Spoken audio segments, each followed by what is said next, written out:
महात्मा विदुर से महाराजा धीराज धृतराष्ट्र पूछ रहे हैं कि हे विदुर, जो लोग उन्नति करना चाहते हैं, विकास करना चाहते हैं, आगे बढ़ना चाहते हैं, पीछे रहने की इच्छा ही नहीं है, तो उनको कौन कौन फार्मूला अपनाना चाहिए जिससे कि आगे बढ़ सके। और मनुष्य जन्म लेने के पश्चात जब से होश संभालता है तो उसके अंदर ये तमन्ना रहती है कि मुझे सुख मिले, शांति मिले और मेरी उन्नति भी हो। और सुख शांति से भी उसका मन संतुष्ट नहीं होता है, उन्नति भी चाहता है। और उन्नति से भी मन उसका तृप्त नहीं होता है, थोड़ा यश और नाम भी चाहता है कि दुनिया में कुछ नाम भी होना चाहिए। और नाम होने के बाद थोड़ा आराम भी चाहता है कि आराम मिलनी चाहिए। जिनको आराम नहीं मिलती है वो कहते हैं कि बड़ा झंझट में पड़ा हुआ, आराम भी चाहिए। तो आइए ये सब चीजें कैसे मिलेगी। विदुर जी कहते हैं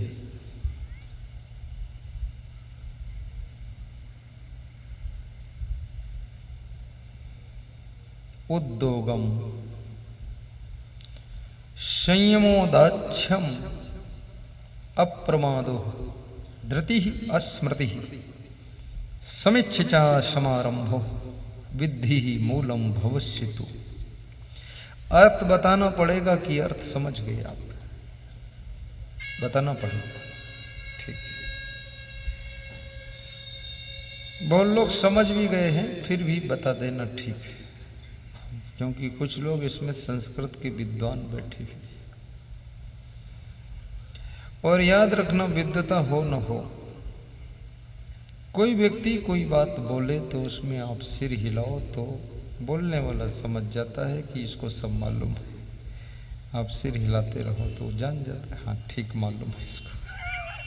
इसलिए जो होशियार लोग होते हैं ना, भले बुद्धू हो पर सिर हिलाते रहते तो अपना धाक जमा लेते हैं।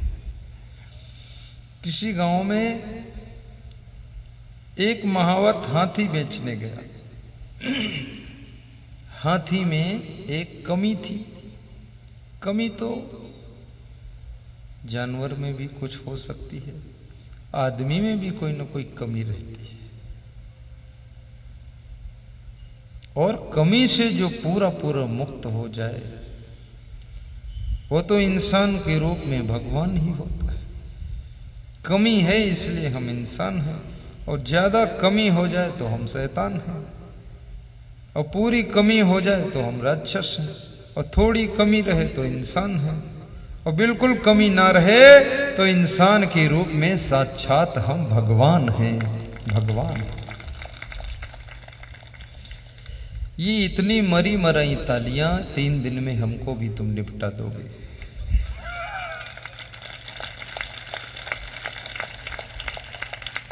ऐसा लगता तुम्हारी गदेली में फफोले पड़े। जोर से ताली बजाया करो, और ताली बजाने से नंबर 1 तो नींद अच्छी आएगी आपको रात में, नंबर 2 बीपी आपका ठीक हो जाएगा दिन में, और नंबर 3 शुगर कंट्रोल हो जाएगी 24 घंटे में, और नंबर 4 टेंशन मिट जाएगी तुरंत ही। बजाओ तो ताली।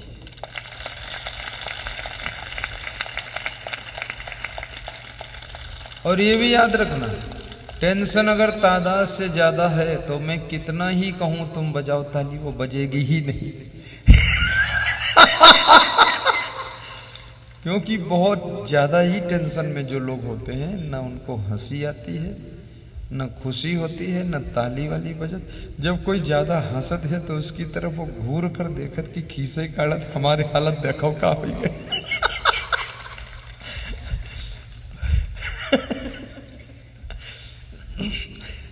लेकिन मैं कहूंगा तुम हंसो भी और ताली भी बजाओ, क्योंकि इस दुनिया में जो होना है वो हो रहा, और जो होना था वो हो चुका है, और जो बाकी है वो भी हो जाएगा। एक पंडित जी ऊसर में घूमने गए तो वहां एक खोपड़ी मिली उनको,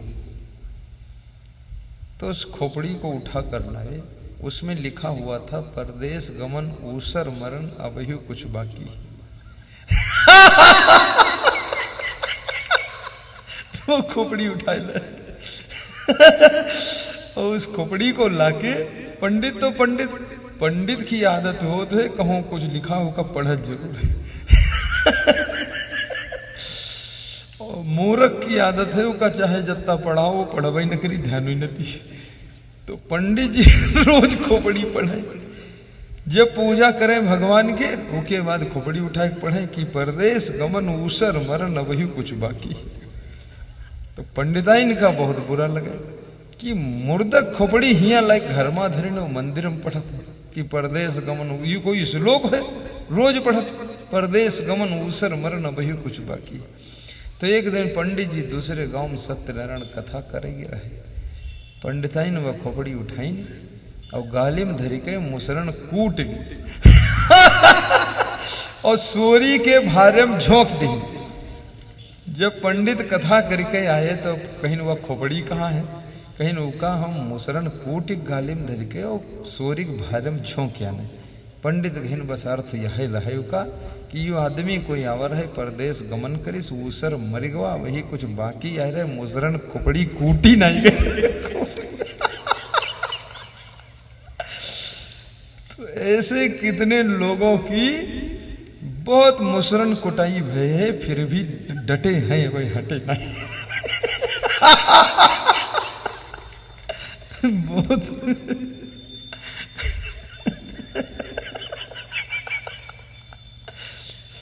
क्योंकि अब धान कूटे तो बचे नहीं, तब आदमी कूटे जाते खूब।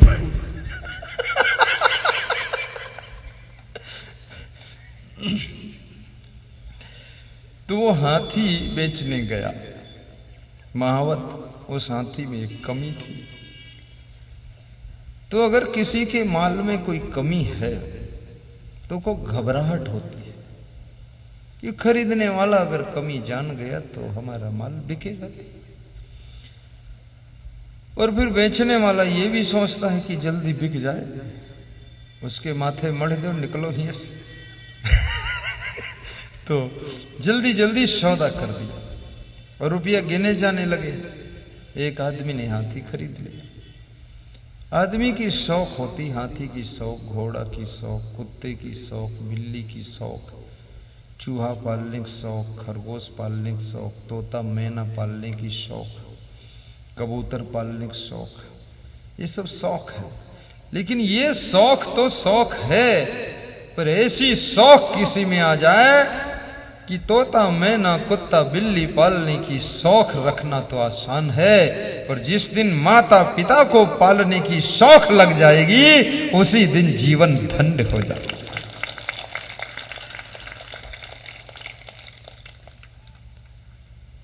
माता पिता को पालने की भी शौक होना चाहिए, उनके पैर छूने की भी शौक हो, आनंद आए।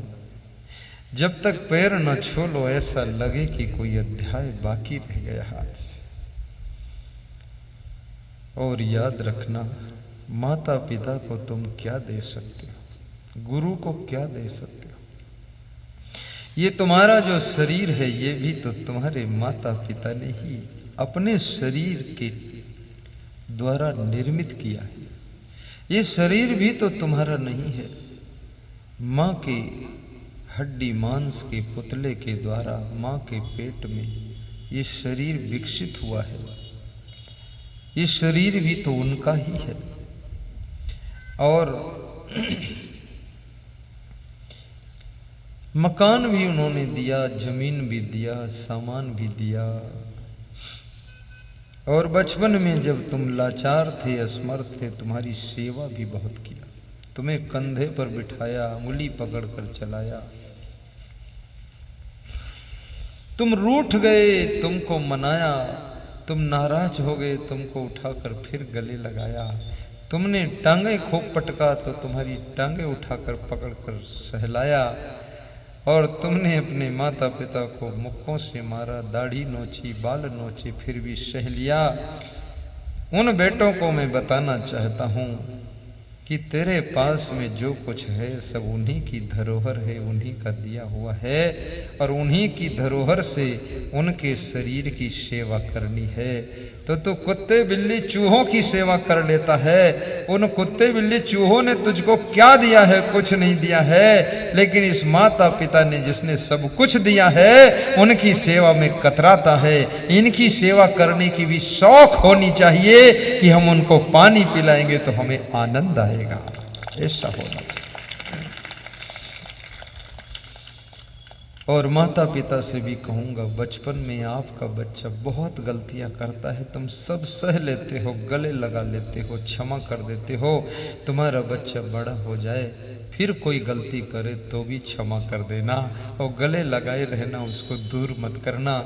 क्योंकि बच्चा तो बच्चा ही रहता है, चाहे उम्र कितनी हो जाए। माँ बाप के लिए सदैव बच्चा रहता है। और बच्चा इसलिए उसका नाम होता है, उसको जिंदगी भर बचाना पड़ता है। और जिसको जीवन भर बचाना पड़े वही बच्चा है, और जिसको बचाना पड़े वही बच्चा है। अगर बाप को भी बचाना पड़े तो बाप भी समझो बच्चा ही है। और जो खुद बचने लग जाए तो बचपन में ही समझो जवान हो गया है। जिसमें खुद बचने की शक्ति नहीं है, कहीं उसकी पत्नी बचाती है, कहीं पति बचाता, कहीं सास ससुर बचाते, कहीं माता पिता बचाते, तो समझ लो वो 60 साल की उम्र में भी अभी बच्चा ही है। बचकानी पना गया नहीं है। अन्यथा खुद बचने की ताकत आ जाती तब उसको जवान कहा जाता है।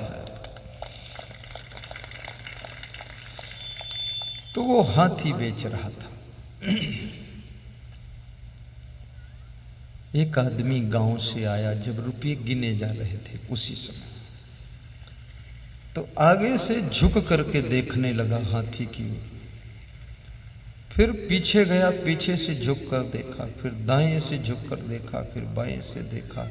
तो जो हाथी का मालिक था, महावत था, उसको डर लगा कि लगता है हाथी का विशेष जानकार व्यक्ति है, इसलिए सब तरफ से झुक झुक कर देख रहा, गौर से देख, बारीकी से देख रहा है, कुछ बड़ा समझदार। तो उसने सोचा ये कमी पकड़ जरूर लेगा, जो हमारे हाथी में कमी है वो जान जाएगा तो हाथी बिकने से रुक जाएगा। तो उसको बुलाया, कहा इधर आओ। चुपके से 200 रुपये दिए, कहा जाओ घर में रखाओ, अब देखना मत, झांकना मत हाथी में। तो 200 रुपये लेकर गया और घर में रखकर फिर दौड़ कर आया, क्योंकि उसको झांकने से 200 रुपये मिले।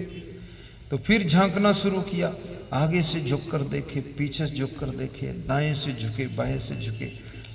तो महावत ने कहा यार तुमको मना किया था, 200 दे चुका, फिर अब क्यों देखते? लो और 200 ले लो, जाओ रखियो, अब मत आना। वो दौड़ के गया, घर में रख के फिर भाग कर आ गया, और फिर देखे, फिर झांके, फिर आगे से, फिर पीछे से, फिर दाएं से। तो महावत ने कहा तुम देखते क्या हो?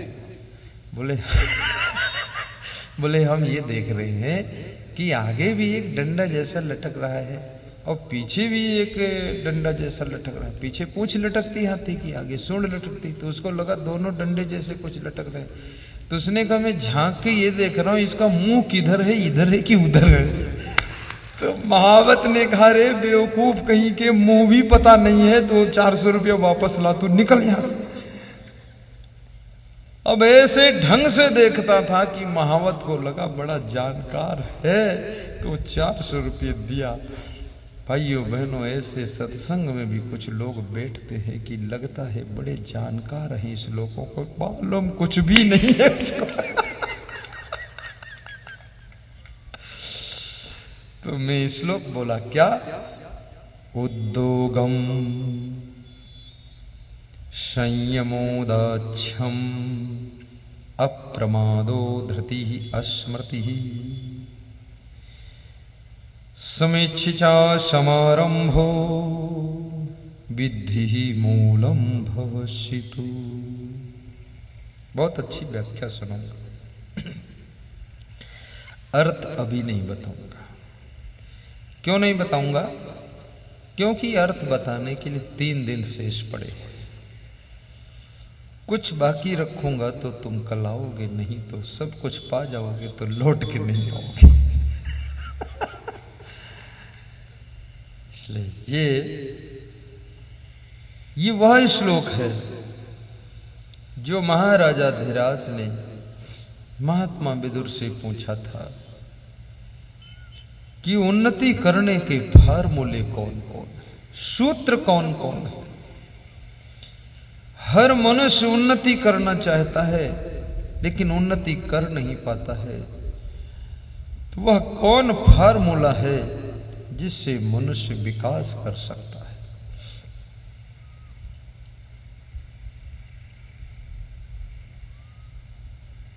ये 7 मंत्र है उन्नति करने की, और 7 मंत्रों का वर्णन करूंगा, परंतु एक प्रश्न और ले लेता हूं। बड़ा प्यारा प्रश्न है। संत कबीर का नाम आपने सुना होगा।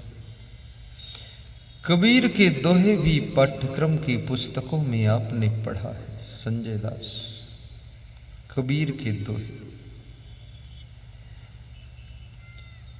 तो कबीर से किसी भक्त ने प्रश्न पूछा है। क्या पूछा है? कि इस संसार में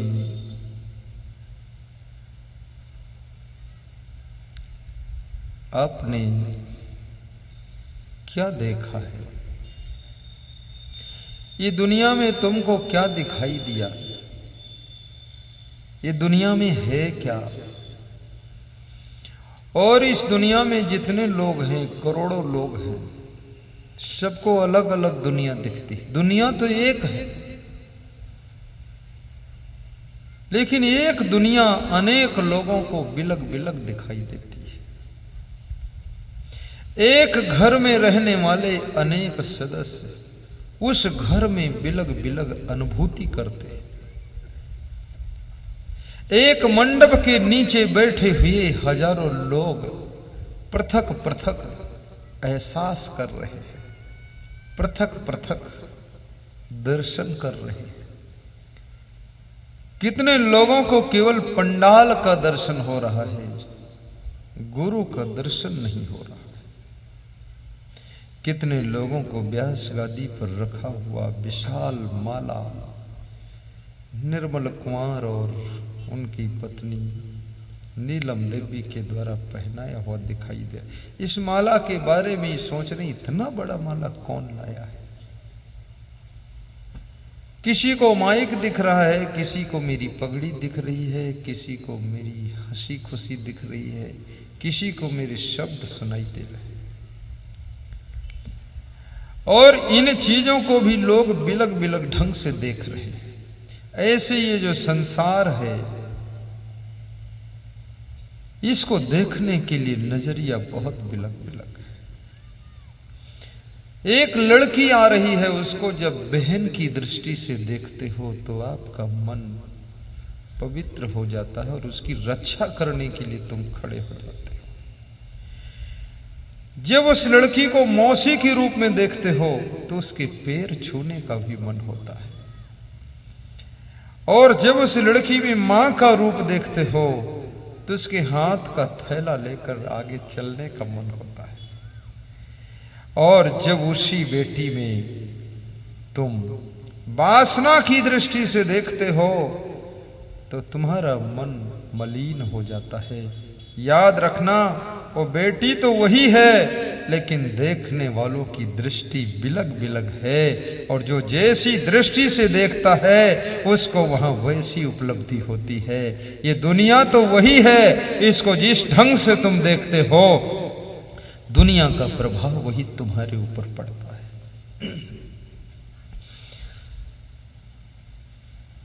प्रेम की दृष्टि से संसार को देखना,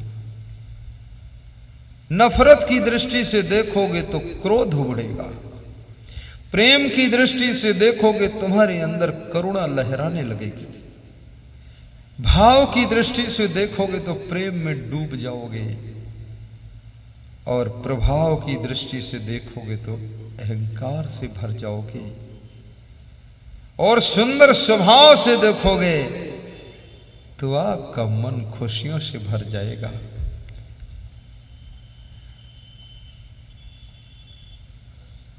सत्संग तुमको क्या देता है? सत्संग तुम्हारी दृष्टि को बदलता है। सृष्टि तो नहीं बदल सकते हैं हम, लेकिन तुम्हारी दृष्टि बदल सकते हैं हम केवल तुम्हारी दृष्टि को बदल देते हैं, और जब तुम्हारी दृष्टि बदल जाती है तो तुम्हारे हाथों से ये पूरी सृष्टि बदल जाती है और संसार स्वर्ग बन जाता है। नजरें बदली तो नजारे बदल गई, नजरें बदली तो नजारे बदल गए। सीधे बैठना, इसमें बहुत लोग टेढ़े टेढ़े बैठे, एक तरफ ब्याण गिरते चले जा रहे हैं। सीधे बैठने का अभ्यास करो। टेढ़े बैठने से सबसे बड़ा घाटा है, आपकी बुद्धि की स्मरण शक्ति कमजोर हो जाती है टेढ़े बैठने से, और टेढ़े चलने से याद शक्ति कमजोर हो जाती है। इसलिए थोड़ा सीधे रीढ़ को सीधा, ताकि आपके माइंड में पूरा ब्लड पहुंच सके। नजरें बदली तो नजारे बदल गए। बहुत ऊंचा बोल रहा बेचारा। नजरें बदली तो नजारे बदल गए, और किश्ती ने रुख बदला तो किनारे बदल गए। नाव चलाने वाला मल्लाह, उसे किश्ती कहते हैं। वो जब रुख बदलता है तो उसके रुख के अनुसार नाव उधर मुड़ जाती है। इस किनारे जिस नाव को लगना था उस किनारे जाकर लग जाती है। ऐसे आपकी नजर जब बदल जाती है तो इस दुनिया का नजारा बदल जाता है, और सारा खेल तुम्हारी नजरों का है। इसलिए लोग कहते हैं ना, उनकी नजर लग गई हमारे ऊपर। खैर ये तो भ्रम है, नजर लगना ये अंधविश्वास। ऐसे नजर लगने से कोई बीमार थोड़े हो जाएगा। इसलिए लोग आड़ में खाते हैं कि किसी की नजर न लगे। बहुत अच्छी बात है। आड़ में खाने से दो फायदे, अगर ज्यादा भी खाओ तो कोई कहने वाला नहीं कि ये पिट्टू आदमी है, और खूब चाट चाट कर खाओ तो कोई कहने वाला नहीं कि ये चट्टू आदमी है। और कम खाओ तो कोई दबाव डालने वाला नहीं है कि और खाइए, आपकी इच्छा। वैसे भोजन तो स्वयं परोस कर खाना चाहिए, क्योंकि दूसरे लोग अगर परोसेंगे तो हमेशा ज्यादा परोस देंगे, और लोगों का भ्रम है कि ज्यादा खिलाओ तो और अच्छी ताकत बनेगी। पर किसी भी पेड़ में तुम ज्यादा डीएपी डाल दो तो पेड़ सूख जाता है। गेहूं के खेत में डबल यूरिया डाल दो, गेहूं की फसल सूख जाएगी। और स्त्रियां अपने पतियों को बहुत डबल खिलाती है तो पति पूरा बेकार हो गया शरीर उसका, क्योंकि उसका सब पेट खराब, तबीयत खराब, निराशा, सुस्ती, और चेहरा भी खराब हो गया। क्योंकि जिनका पेट खराब होता ना, उनका चेहरा भूत प्रेत जैसा हो जाता है, 2 साल के अंदर चेहरा लगेगा कोई भूत बैठा हुआ है। अब ये भूत बनाया कौन? ये बनाया तो किसी चुड़ैल नहीं होगा। क्यों? भूत चुड़ैल का जोड़ा है। इतना ठूस ठूस के मत खिलाओ इनको, चंदूलाल को छुट्टी दे दो।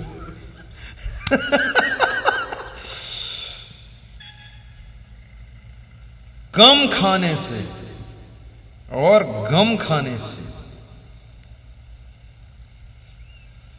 तन भी ठीक, मन भी ठीक है। और कम खाने से आज तक कोई बीमार हुआ नहीं, और अधिक खाने से कोई आज तक स्वस्थ रहा नहीं, और 2-4 दिन बिल्कुल ना खाने से आज तक कोई मरा नहीं। तुम टेंशन क्यों करते हो? भोजन मिले न मिले, एक दिन तो पानी से भी जी सकते हो। और फिर तुम्हारे इतने अच्छे कर्म है, भोजन क्यों नहीं मिलेगा? रोज मिलेगा। और अच्छा भोजन आपको मिले। और सबसे अच्छा भोजन क्या है? रोटी, सब्जी, दाल और चावल, ये 4 ही आइटम है। अब इन 4 आइटमों को और बढ़ाकर कुछ भी बना सकते। कभी कभी थोड़ा सेवई भी खा लो, कभी कभी थोड़ी खीर खा लो, कभी कभी थोड़ा कचौड़ी भी खा लो। रोज मत खाओ, रोज नहीं। कभी थोड़ा छोले भी खा लो। ये कभी कभी वाले चीजें, ये रोज नहीं। क्योंकि ये चीजें सब बहुत डाइजेस्ट होने में हार्ड है, और ये चीजें तबीयत को बिगाड़ देती है। इसलिए कभी कभी ले लिया करो।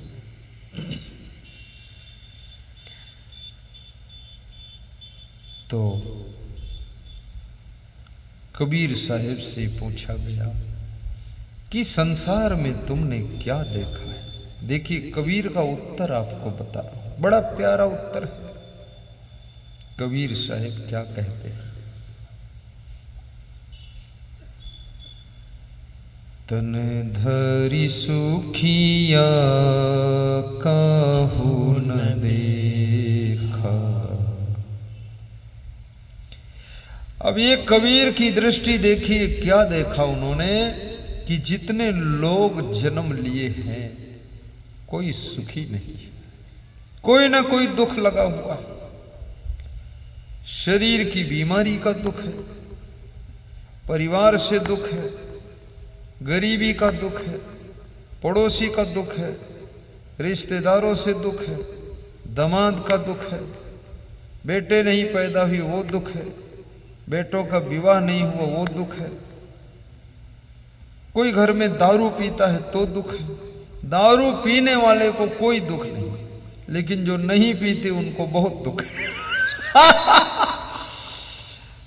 एक घर में एक आदमी दारू पीता था तो पूरा घर दुखी रहता था, बहुत उलझा हुआ घर। तो उसने कहा कि देखो, आप लोगों का दुख मिटाने का तरीका ये कही है कि थोड़ी थोड़ी तुम सब लोग पी लिया करो, एक जैसे दीवाने हो जाओ, सब दुख खत्म। तो उसके माँ बाप ने कहा, तू पागल, सब बर्बाद कर रहा हूं, हम सब लोग पिएंगे तो ये क्या होगा? बोले जो होगा वही है, वही जो राम रच रखा। दरुहा लोग भी रामायण चौपाई बोलते हैं। अरे चोर भी चौपाई बोलता रामायण की। चोर कहता है कि जिसके पास में धन है, यदि वो दान नहीं दे रहा है तो उसका धन चोरी कर लिया जाए और सेवा में लगा लिया जाए तो उसका पुण्य हो जाएगा और धन का सदुपयोग हो जाएगा, और जिसके पास नहीं उसका काम चल जाएगा। इससे बड़ा धर्म और हो क्या सकता है? वो बोलता है परहित सरिस धर्म नहीं भाई। सब लोग अपना अपना तर्क दे करके, गलत को सही सिद्ध करके, असत्य को सत्य सिद्ध करके, और फिर वो काम कर देते हैं। ऐसे नहीं कर पाएंगे, वो उसको सही सिद्ध करते हैं। जैसे सुल्ताना डाकू था, वो लूटता था सबको, बिजनौर का था। यूपी में बिजनौर जिला है कहीं, हरिद्वार के पास। नजीमाबाद का था सुल्ताना डाकू। डिस्ट्रिक्ट बिजनौर में नजीमाबाद है। तो सुल्ताना डाकू की नाटक में लिखा हुआ है, मुझे याद है उसकी नाटक, थोड़ी सुनाता हूं। तुम ये मत सोचना गुरुदेव ने भी नाटक कभी खेला है क्या? खेला नहीं हूं, गाते सुना लोगों को तो याद हो गया था, बचपन में याद हुआ था। जब मैं 10 साल का था तब से याद है, तो अब काम आ जाता मंच पर। बाबा जी बोलो। सुल्ताना डाकू की कहानी है, थोड़ा सावधान रहना। डाकू है, जो सावधान नहीं रहेगा तो डकैती पड़ जाएगी। और सुना सबों ने होएगा सुल्ताना का नाम, शेरे नर डाकू बड़ा गुजरा खासो आम। मददगार रहता गरीबों का हरदम। गरीब की मदद करना पुण्य है कि पाप है, ये बताओ। पुण्य है ना? ये सुल्ताना डाकू करता था। मददगार रहता गरीबों का हरदम। और जो बेवा स्त्रियां होती थी, विधवा, उनके दुख को, उनकी पीड़ा को मिटाता था, उनकी कमियों को पूरा कर देता था। बड़ी सेवा समाज की, ऐसा था सुल्ताना डाकू। लेकिन करता क्या था? अरे मददगार रहता गरीबों का हरदम, मिटाता था बेवाओं का दुख हमदम।